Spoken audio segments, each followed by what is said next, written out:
Hello, Cherries fans, and welcome to this latest show here on Up the Cherries in all departments. So, we are the other side of an international break now. Of course, England drew against the Ukraine, beat Scotland. Standard, isn't it? Standard. And we do have a game coming up against Chelsea. It doesn't get any easier. Chelsea, Brighton, then Arsenal. What a fixture list. Well, to preview this game, we have got a very, very special guest. Now, my special guest actually played with Diego Maradona. He's also part of one of the top soaps in the UK, EastEnders, during the golden years, and also is involved in poker and a number as well of pantomimes throughout the years as well. It is a pleasure to welcome on to Up the Cherries in all departments, Michael Greco. Welcome to the show, Michael. How are you doing? I'm very well, thank you. Very, very well. I'm looking forward to this weekend, the Premiership football coming. I don't like the international breaks, I have to say, especially so early in the season. There's going to be another one in a month's time. It's so boring, it's so dull.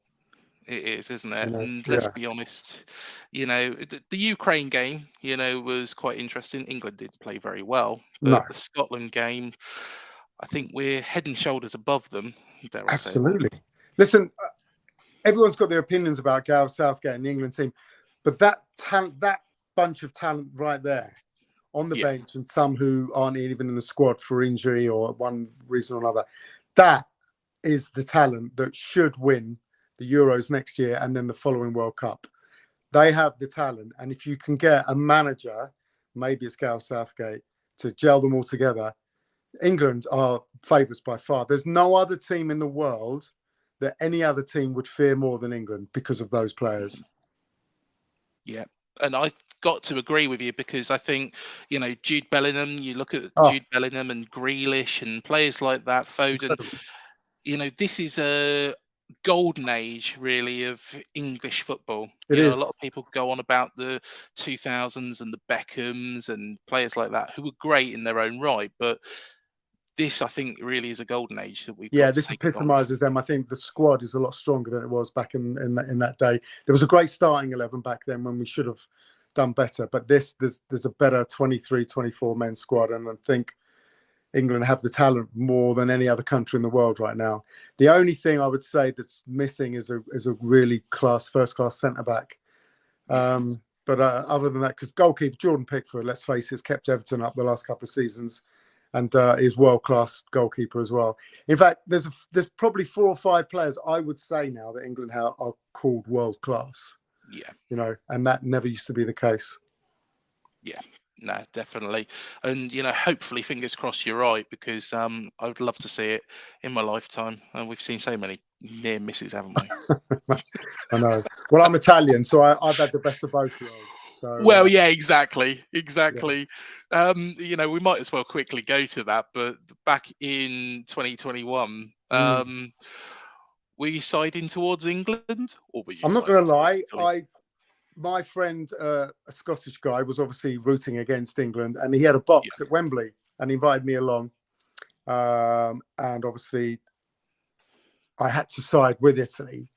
It's a weird one because all my relatives and Italian friends would kill me if I sided with England, and yet all the English fans and people in this country would go, "You were born here," blah blah blah. So it's very difficult to be in that situation, So either team, for me, I would have been happy to win.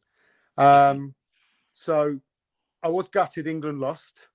I have to say, I was gutted they lost, and they shouldn't have lost. But equally, on the flip side, I was quite pleased that Italy won. No, that's fair enough. Of course, you are a Chelsea fan. How did you become a supporter of the club? Funny, back in the 70s, I used to love Ray Wilkins, who subsequently later in life became a friend of mine. And he was, great for England. He started at Chelsea in his early professional life, went on to Man United, and the rest was history.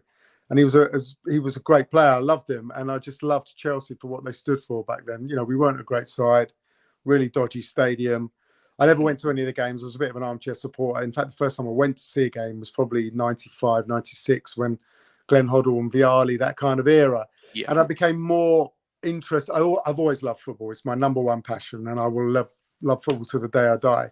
But I became even more in love with Chelsea when Vialli became our manager, because Gianluca Vialli was a hero of mine growing up as an Italian boy. And I've named my kid after him. Not necessarily after him, but I love the name Gianluca. So I named my little boy Gianluca. And when he became the manager and started to attract all these different Italian players, we've had 6 Italian managers, 6 or 7, I think it's 6. And, and it's, so there's a lot of Chelsea supporters who are Italian now as well. And so it was from the early 70s. And of course, as you mentioned, there was a lot of Italian players that come through Chelsea. Zola was another one that, springs to mind. Who would you say are your favourite ones? Favourite Chelsea players who are Italian? Who are Italian? It's got to be Zola. It's got to be the top, followed by Vialli and probably Di Matteo. I would say the top 3. Yeah, and my favourite Italian players. They're the 3 that spring to mind because they're such an impact. In fact, Vialli had, I think, the best goals to game ratio. Still stands, I think, even though Lampard's got the goals record. But goals to game ratio, I'm sure I've read that somewhere that Vialli's got the best. He had such an impact. God rest his soul. He was such a lovely man, died far too soon. But they're my top 3 Italian players. Yeah, excellent. Well, we will come back to Chelsea in a bit, and also we will come to a time when you managed to play with Zola as well himself. Yeah, mentioned that. But let's go on to your acting career, and of course, you were well known for your role as Beppe in EastEnders during the late 90s, early noughties.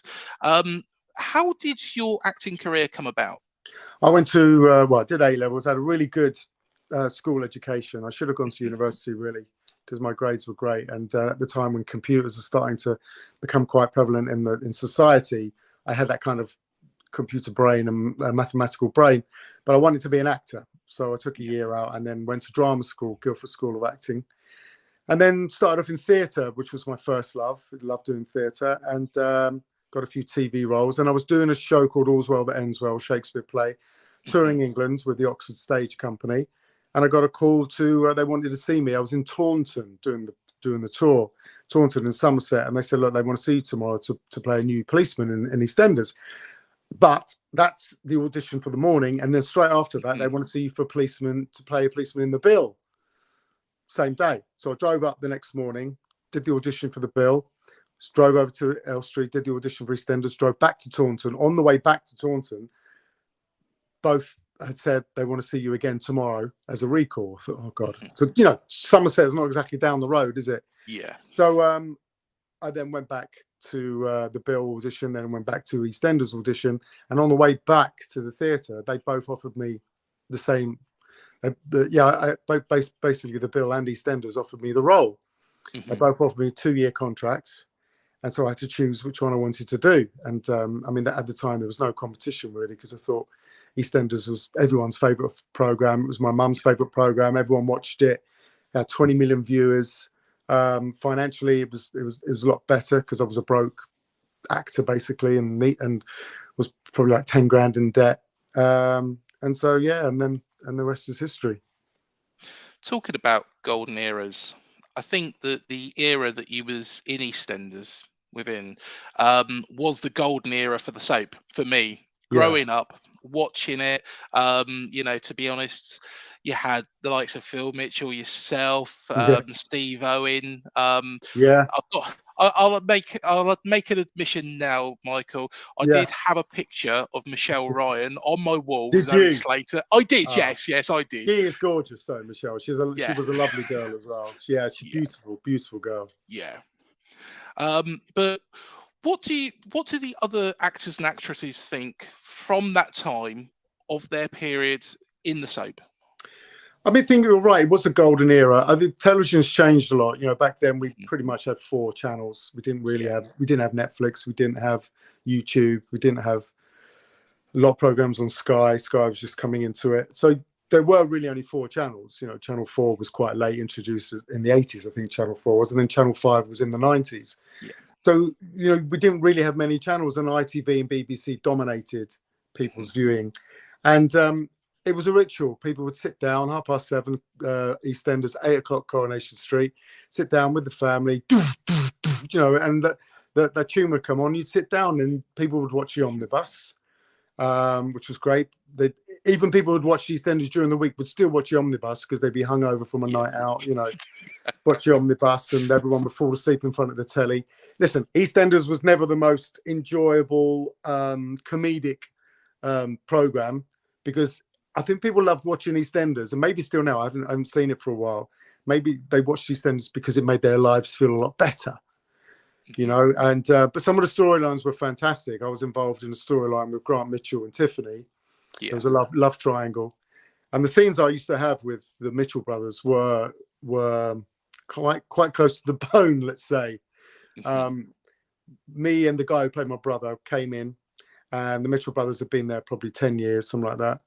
And we were the new kids on the block, and they didn't like it. Let's just say, you know, the Mitchell brothers didn't like it, and the actors didn't like it. We took some of their thunder, and there were a couple of little incidents which I'm not sure that I should go into, but they were the golden era because the storylines were great, the writing was great, the actors were great. There were a lot of, you know, there was people like Barbara Windsor there, Wendy Richards, who played Pauline Fowler, Dot Cotton, obviously, Patsy Palmer, Bianca, you know, Ricky. There's some great characters, you know, and I just don't think it has that same appeal now. But then, like I said, television's different now. So if we had 20 million viewers a day, I think they've probably got 2 or 3 million viewers now. Yeah. Would you ever go back to EastEnders, considering that you were such a well-loved character? I would. Funnily enough, I live close to the studios now. I live 20 minutes just up the road from the studios, whereas before I used to live quite far away, and it was a bit of a ball ache to travel there on the M25. But now I live so close, and I have a little boy. It would be a perfect job to go to. I've never really wanted to go back, in a sense that I always think you should never go back. But if they say, look, we'd like you to come back for a few months, 6 months or something, and a great new storyline, then I'd be stupid to say no. But funny enough, my career has taken off over the last couple of years now. It's going to come to fruition, I think, this year, next year. So we shall see. Excellent stuff. And of course, you did play alongside Mark Bannerman, who was Gianni. And you also had 2 younger sisters in the Di Marco family. Do you keep in contact with any of them? We had a reunion, me and my 2 sisters and my mum, a 25-year reunion. We hadn't seen each other for 25 years. Now, the girl who played my younger sister, she was 14 or 13, 14 at the time. Yeah. And it was her 40th the other day. So you can imagine, I hadn't seen her since she was 14, 15 years old. And then I saw her just before her 40th birthday. It's just mad because she's now got a 14-year-old girl. So we had a reunion, which was fantastic. Mark Bannerman, he couldn't make it, so it was just the 4 of us, and it was great catching up. I think Louise Jameson, who plays my mum, she's now in Emmerdale, and the other sister has moved to Los Angeles, and she's an actress over there. So it was great to have a reunion. And I think one of the reasons probably I haven't been asked to go back to EastEnders is that I haven't got any family there, so there's no connection. Yeah, I mean, if they want you to go back, they'll find a connection. But it's very difficult to bring someone back when there's no real connection there. Was it hard to let Beppe go as a character when you did leave the soap? I was glad to see the back of him, to be honest, because I'm very much a jobbing actor. You know, I like to move on and do different things. Yeah. So I filmed last year the new Hunger Games film, the prequel to the Hunger Games, which comes out, well, hopefully in November, but because of the writers' strike in Hollywood, it may be postponed till next year. So I've got a nice little role in that. I've got another show that comes out on Netflix soon.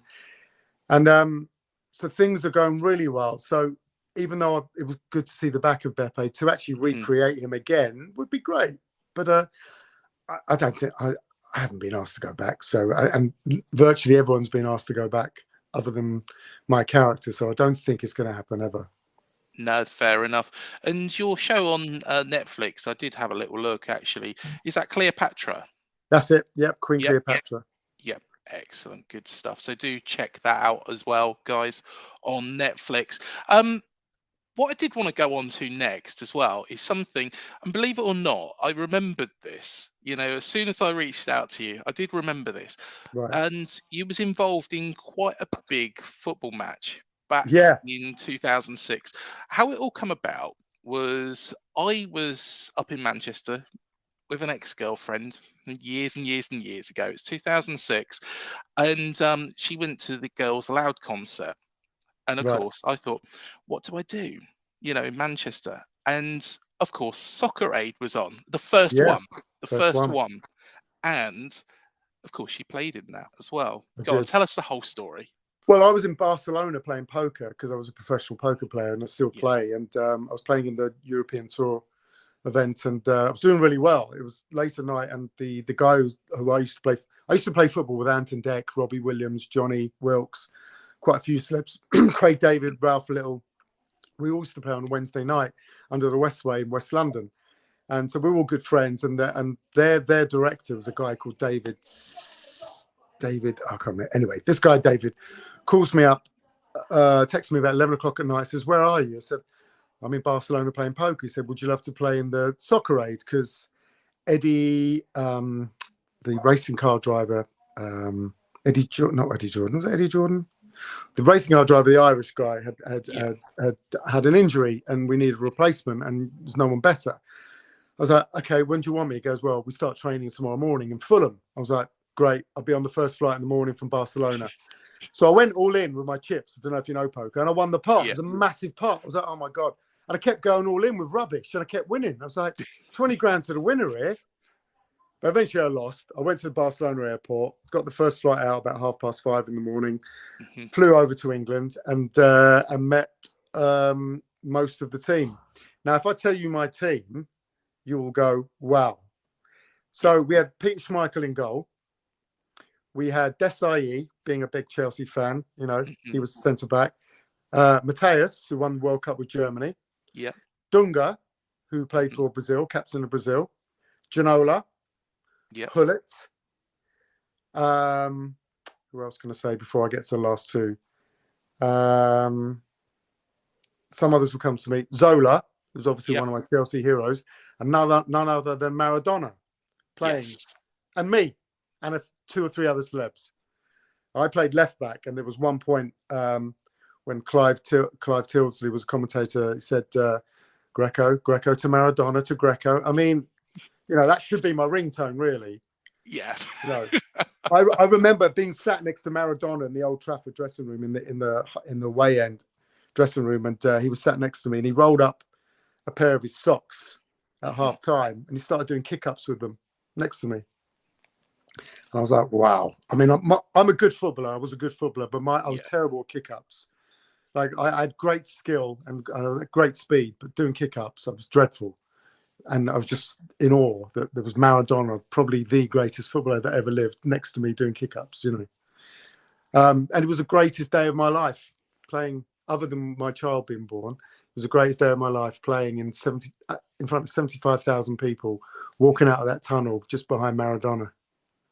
Yeah, it was absolutely amazing as well.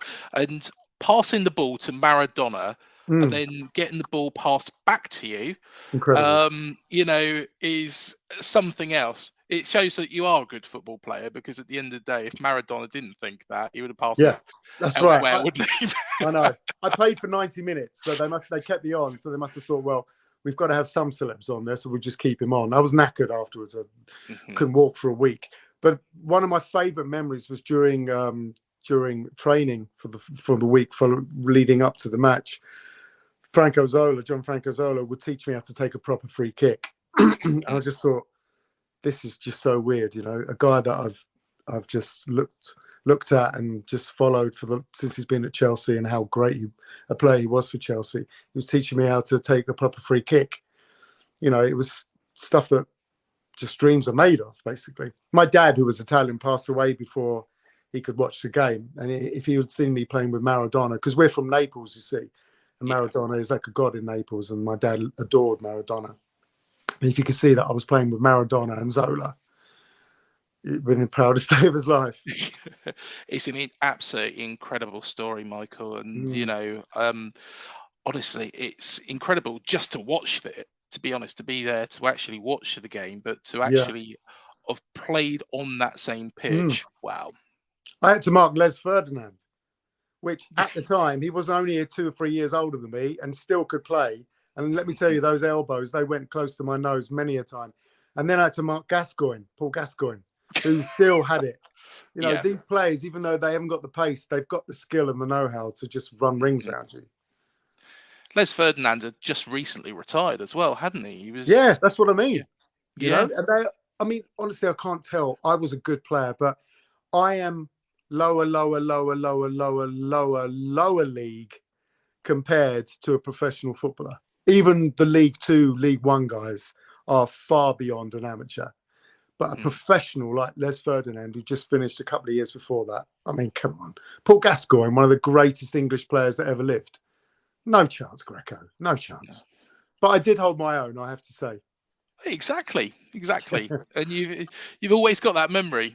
Always. Holding your own. Always. Surely you'd do that again, wouldn't you? If Soccer Aid come calling, yeah. All day long. I mean, I'm nearly 54 and I'm still fit. I can still run. Yeah. But I would do that again all day long. Yeah. Yeah. I don't think it would ever surpass that, though. The first time and, playing with those players. No, I don't think, unless you got Messi or Ronaldo to play in a Soccer Aid, I don't think you can ever surpass Maradona. No. You know? Yeah, most definitely. Especially for me, being a big Chelsea fan, because you had Desai and Zola next to me as well. It's very difficult to surpass that. Maybe John Terry, I think John Terry is one of my favourite ever Chelsea players because he was just so good. He was so good. He was just... I'm being biased here, but I think he's probably England's greatest ever centre-back. Only because, and I'll tell you why, because I've watched him since he was a young kid. He could knock a 40-yard ball with his left or right foot, and it would hit you straight where you wanted it. You look at how many goals he scored. He scored so many goals as a defender. His skill, his touch was superb, and yet he was a brilliant header of the ball. Wasn't the quickest. He wasn't a Rio Ferdinand, but wow, he could read the game. He could read the game. Yeah. Most definitely.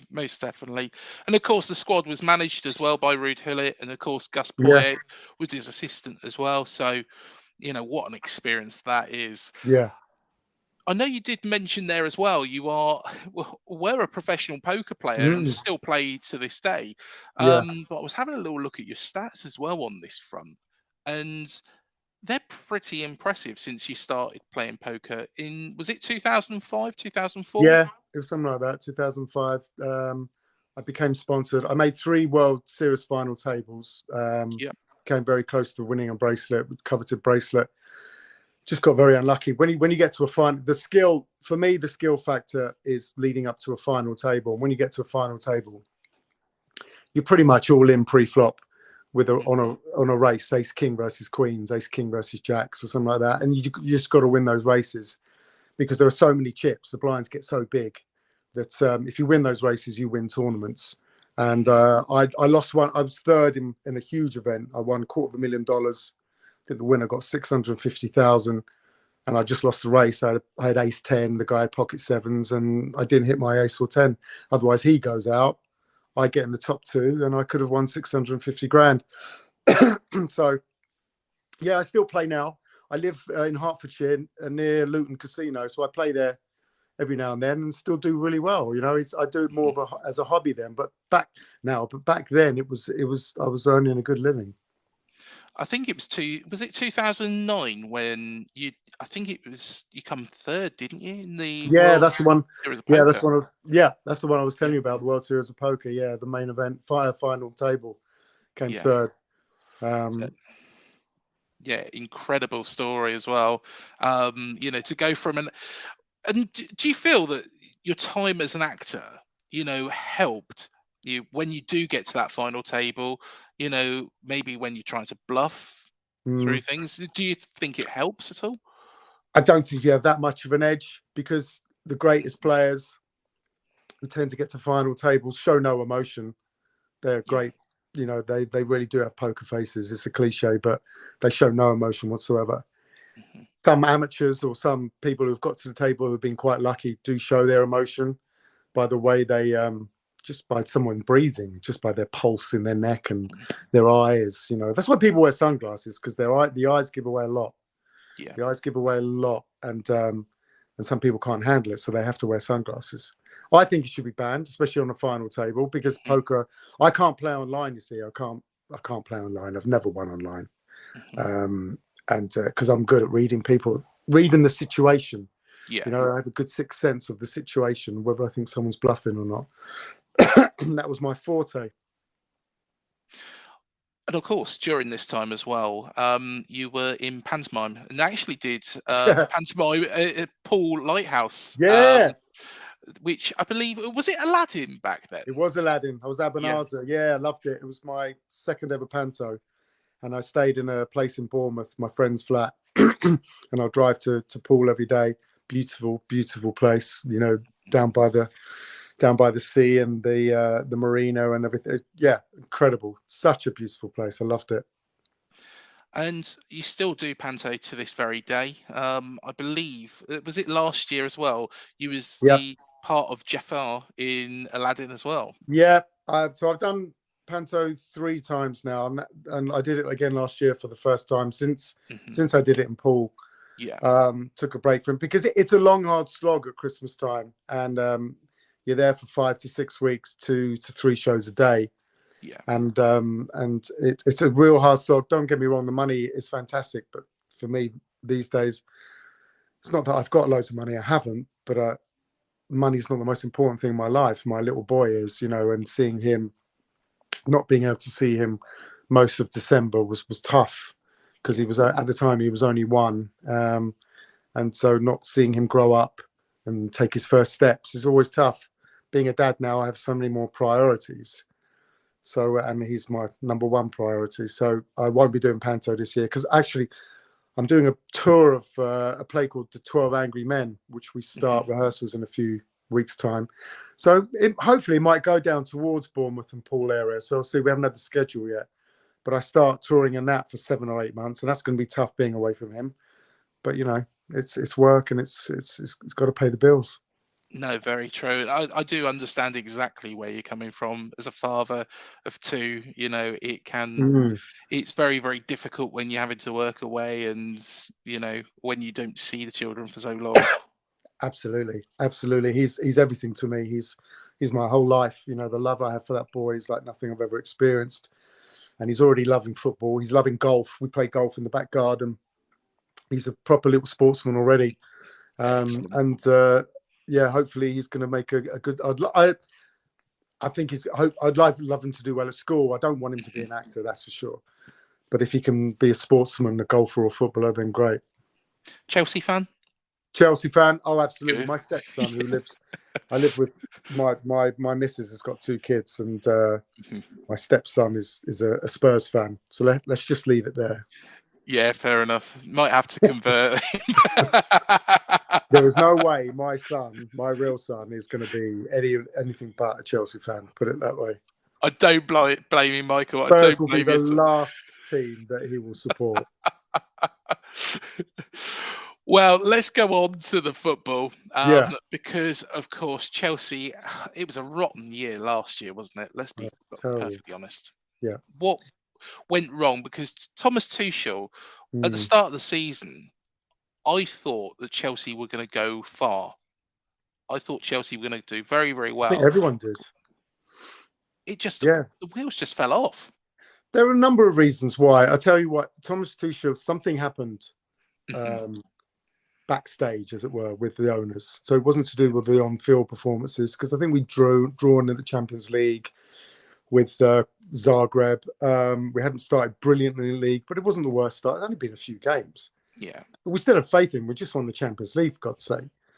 But that means nothing at Chelsea, as you know, because Di Matteo got sacked, having won the Champions League. But we still love Tuchel. I still love him to this day. So something's happened backstage.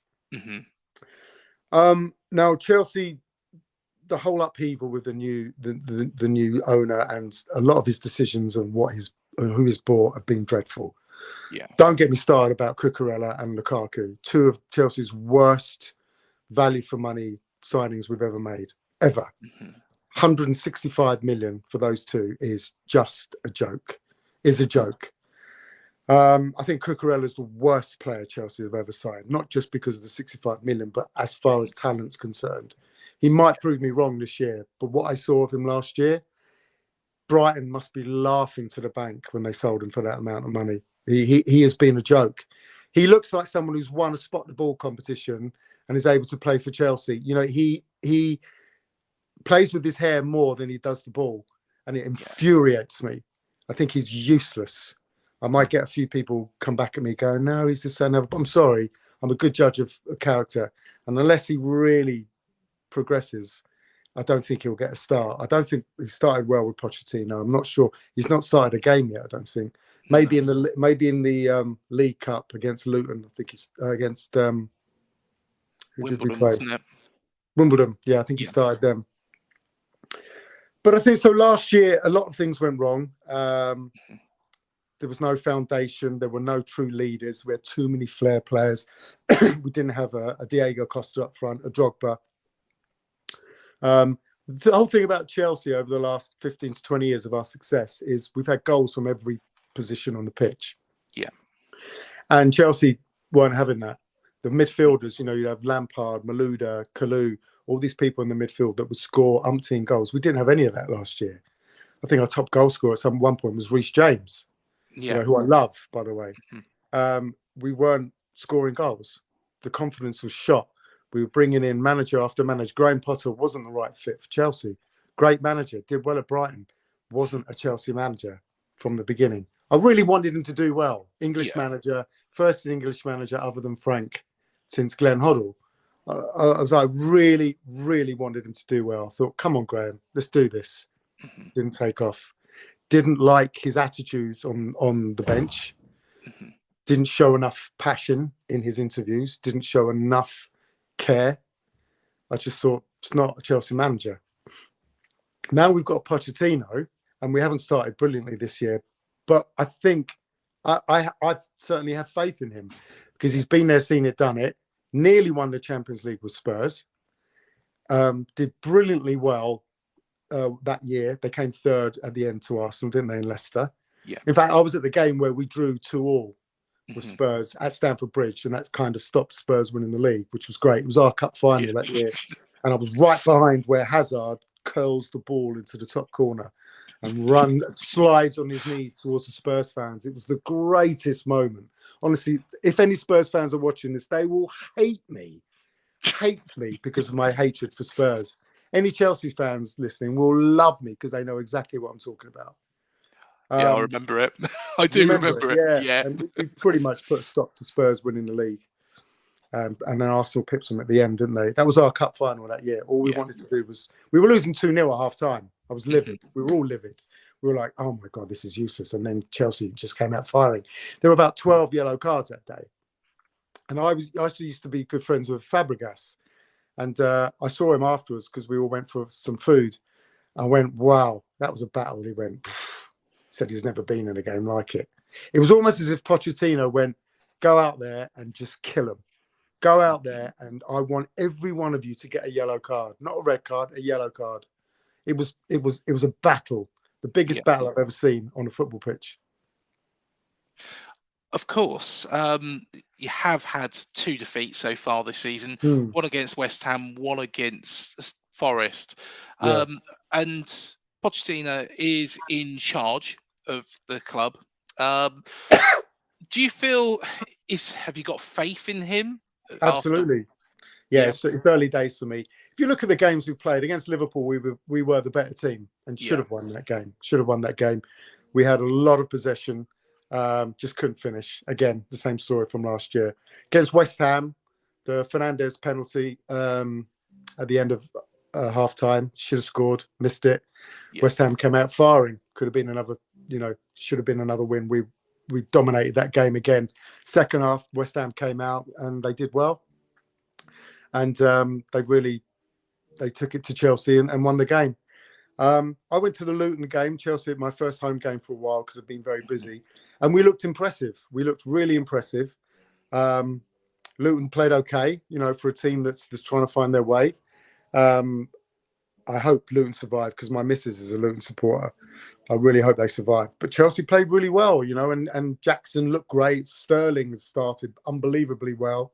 I didn't see the Forest game and I didn't see the highlights, but by all accounts, Chelsea didn't play well and couldn't finish. So, I was going to actually come on to Nicholas Jackson because, Mm. as you probably will know, we actually had it pretty much signed, sealed, delivered, and then he failed his medical. I remember, yeah. And I'm guessing that Chelsea fans are quite impressed by him so far. Yeah, I'm impressed by him. His work rate is great. I think he's got a lot of pressure on him because he literally wants to be the next Drogba, being an African player as well. He wants to be the next Drogba, and that's big boots to fill to be the next Drogba. Yeah. You've got to win us the Champions League, mate, in the 89th minute header and a penalty to be the next Drogba. But I think he's got potential. I really do. I'm looking forward to Brozier to coming back because he's been away and he's a great player. He just needs confidence in his game time. But we do lack, of all the money we've spent, we just lack, and everyone says it, we lack a real number 9 tour de force. Yeah. And I'm hoping Jackson can be that. I really do. I think he's got the potential. I'm not sure if it's going to be this year, but he's definitely got the potential, because I remember when Drogba first came, even though he'd done well in France, when he first came to Chelsea, the first year he was terrible. He was like a dog chasing a balloon. He couldn't control the ball. His first touch was awful. And I remember the fans, because when I had my season ticket and they let Matthew Harding stand, we were on at him all the time. Even I was, he was arguing with the fans because he was trying, but he just couldn't do it. He couldn't adapt to the Premier League. And then the second season, bang. Wow. That was it. So, maybe Jackson, hopefully he'll hit the ground running after this week coming, but we'll see. I got to mention, and I know it's going to be quite a sore subject, Todd Bowley, the money spent, the contracts over a number of years. There's a lot of criticism from other Premier League clubs, but in a way, I think, yes, okay, you could say that it's a little bit unfair, but secondly, he's found a loophole. He's found a loophole that he can exploit. And in a way, if that loophole's there, if Bill Foley was doing that for Bournemouth, we would be absolutely delighted to have all these players coming in. What are Chelsea fans' views of what's happening? Are you worried that something is going to happen? I'm worried that the £1 billion that they've spent hasn't been spent wisely. I think a lot of players that have come in, I mean, Mudryk, for example, looks a great talent. All I've seen is first 10 minutes when he came on against Liverpool. That's all I've seen. Yeah. He's lost. He's shattered of confidence. Caicedo, fantastic for me. Didn't play well against Luton, but he wasn't match fit. But you could tell he's great. And I think he's going to be brilliant. Fernandes, I think he's going to be the next greatest Chelsea player if he stays at Chelsea, because he is a baller, an absolute baller. Yeah. Still think we lack, even though Levi Colwell's a fantastic player, he's still very young. And if Thiago Silva can, how long can he go on for? He's 40 nearly. We lack a central defender. We lack a leader, actually. For me, Reece James is not a captain.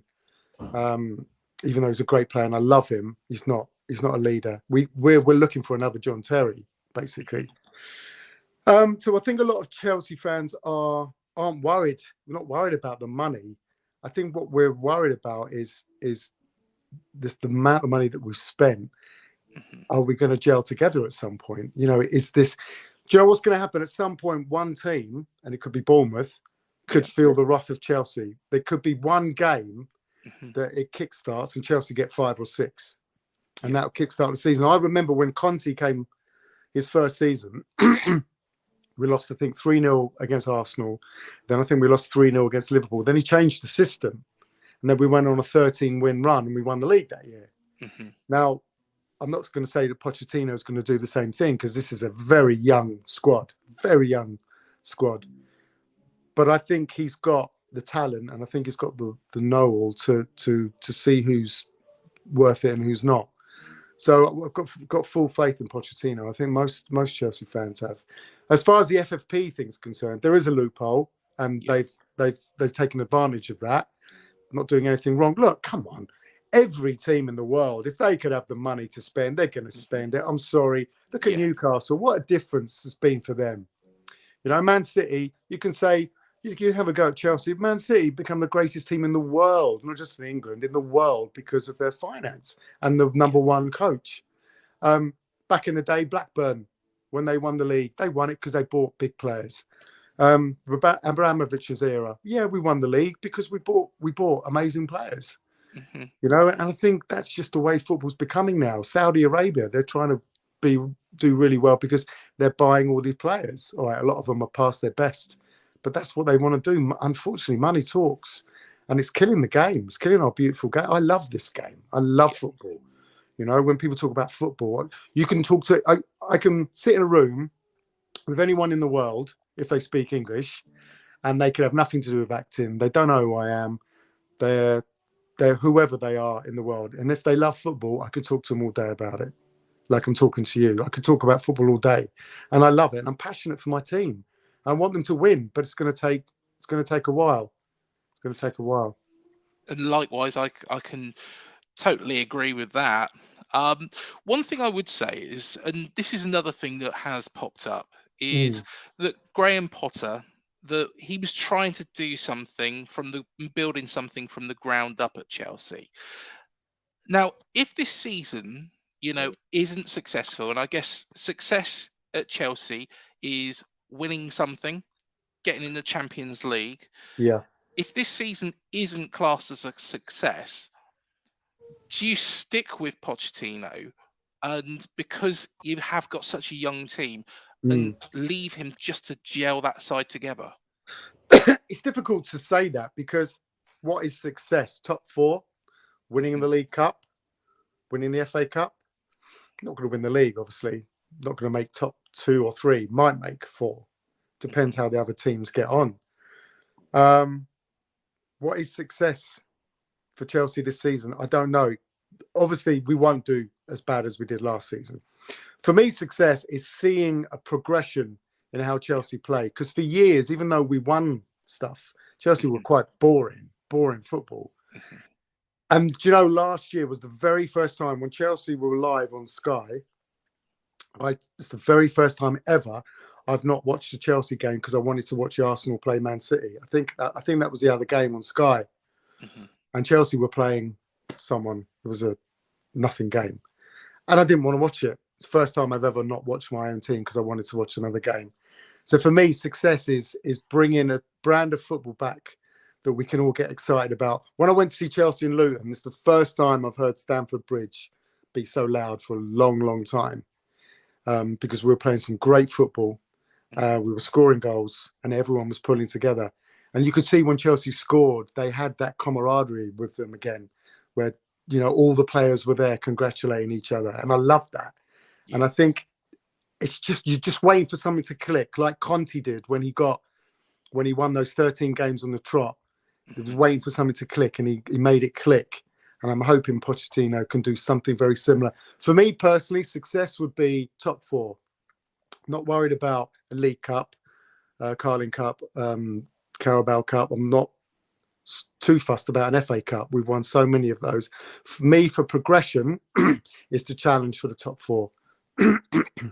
What do you reckon Todd Bowley wants within a couple of years? I'm guessing the title is probably going to be his plan. Absolutely. Listen, Chelsea is a glamorous club. He's got all of his LA buddies, and I used to live in LA, so I'm a LA Dodgers fan. I wear the LA caps, and he'll have a lot of celebrities, Will Ferrell, people like that, coming over to watch Chelsea play. Come and watch my team play. It's kind of like his big toy, isn't it? Yeah. And it kind of feels like that at the moment. We don't want that. This is our club. This is Chelsea, and we want it to get back to its glory days sooner rather than later. But it's going to take time. You know, Man United are suffering. They haven't won a league for a long, long time as well. Arsenal got very close to it last year. Spurs haven't won a cup since 1734. And Liverpool, it took them 30 years to win the Premier League. So it takes time. And do you know what? The Premier League is a tough league. It's the toughest league in the world. Only one team can win the league. Only one team can win the FA Cup. Only one team can win the Carling Cup. So, you know, there's not many teams that are going to have great success. But for me, top four is I think I would say Pochettino's prime number one target.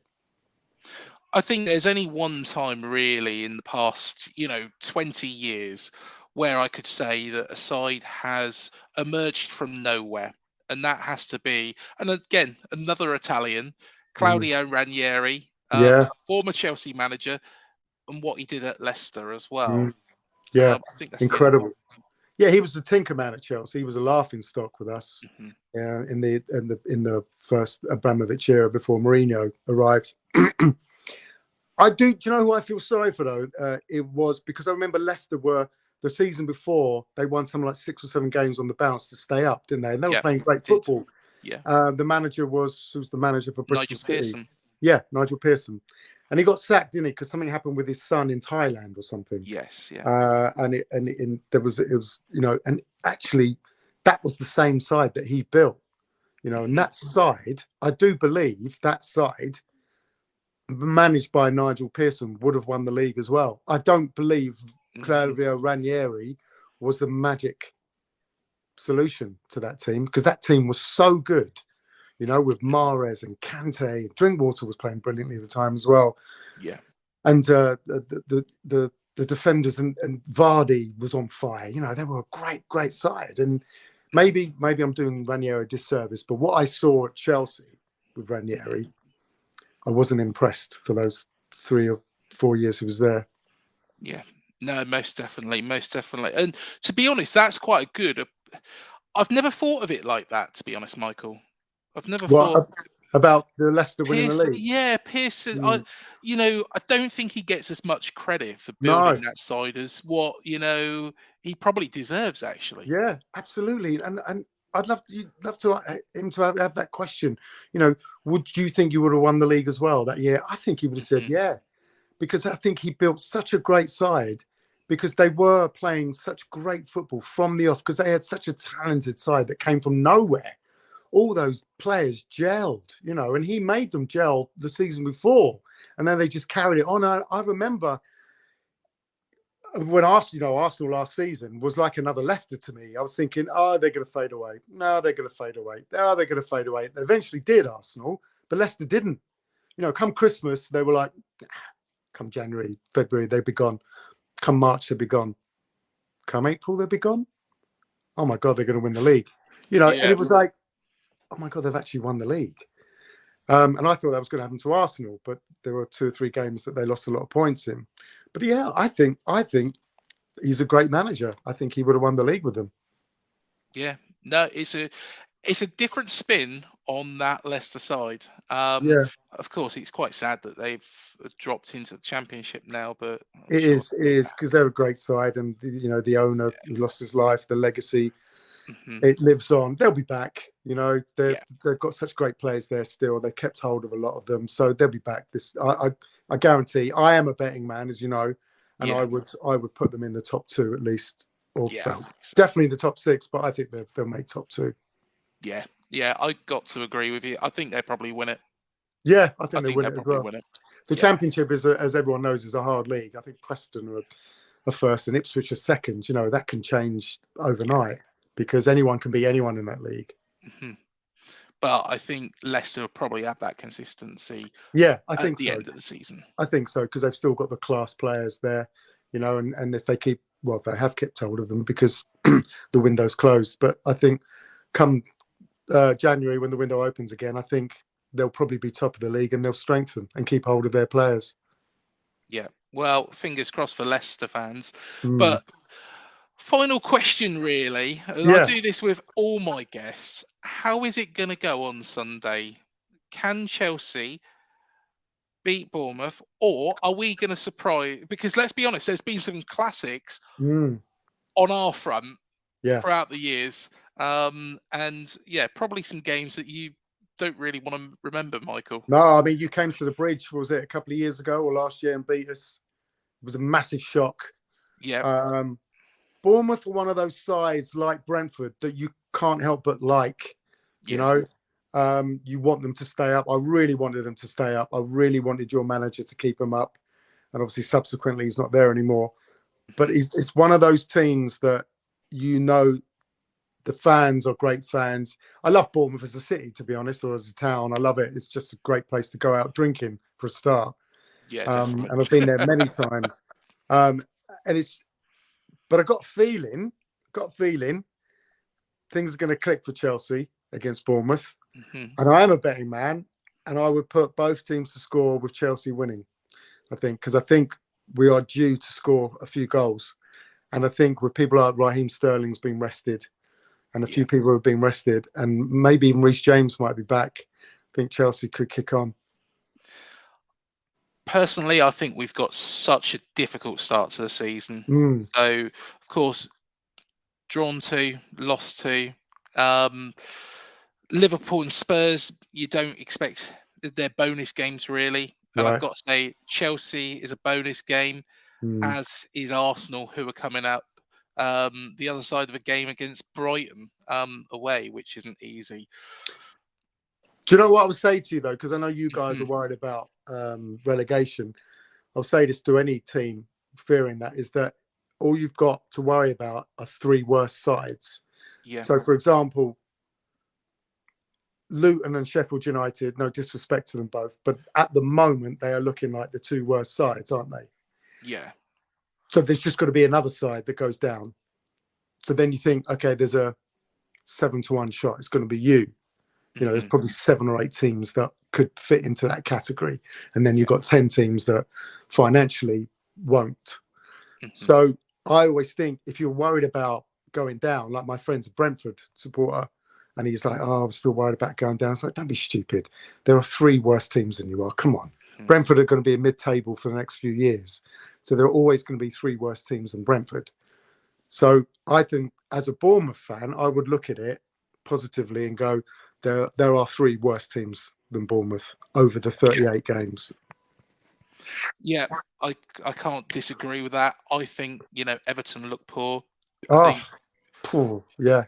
Sheffield United, you know, I don't really rate Sheffield United at the moment. They did all right against Man City, actually. Yeah, they did. I was quite impressed with them then. And I think Luton have got a lot of heart. They'll put up a fight. They'll surprise a couple of teams. Is it going to be enough? Unfortunately, I don't think it will be. But no, I think, you never know. Kenilworth Road, it could be a tough place to go to. They haven't played at home yet, have they? So, played against West Ham. In fact, they should have got a penalty to make it 2-2. Could be a tough place to go to. They could. I think Luton have got to look at the sides above them that they can get the 3 points from, and the top 6, 7, 8 sides that they're not going to get points from. So they've got to focus on those games that are 6-pointers already, I think. I won't bet against my own side, but to be honest, I'm going to be more realistic. And I'm going to turn around and say, you know, I'd be happy with a point, a 1-1 draw. But I can't see us beating Chelsea, because Chelsea will be coming back off the back of a defeat, you know, wanting to get back to winning ways. We haven't won so far. I think once we are out this tough spell, which, you know, let's be honest, every game's tough in the Premier League. Every game's tough. But I think we'll pick up the points that we need, and Iriola's tenure can really start from that point onwards, and we can see what he can really do. I'm going to give you my score prediction: 3-1 Chelsea. Sorry. 3-1. No, that's fair enough. I'm going to go for a 1-1 draw, but I'm not going to bet against us. But no, of course. Can't see the 3 points. Can't see the 3 points, to be honest. I'll be happy with a point. Yeah, if it's going to be a draw, I tell you what, a draw will be.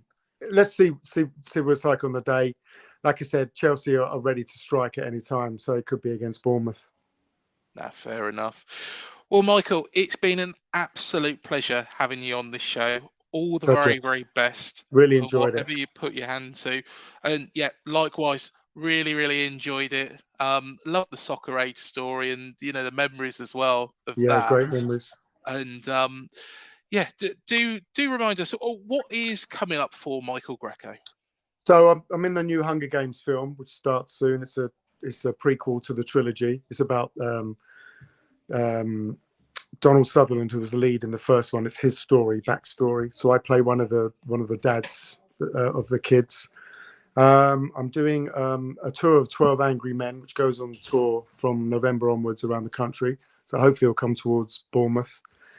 And got two or three other things coming out as well. So it's my acting career is starting to kick off again, which is great. Excellent stuff.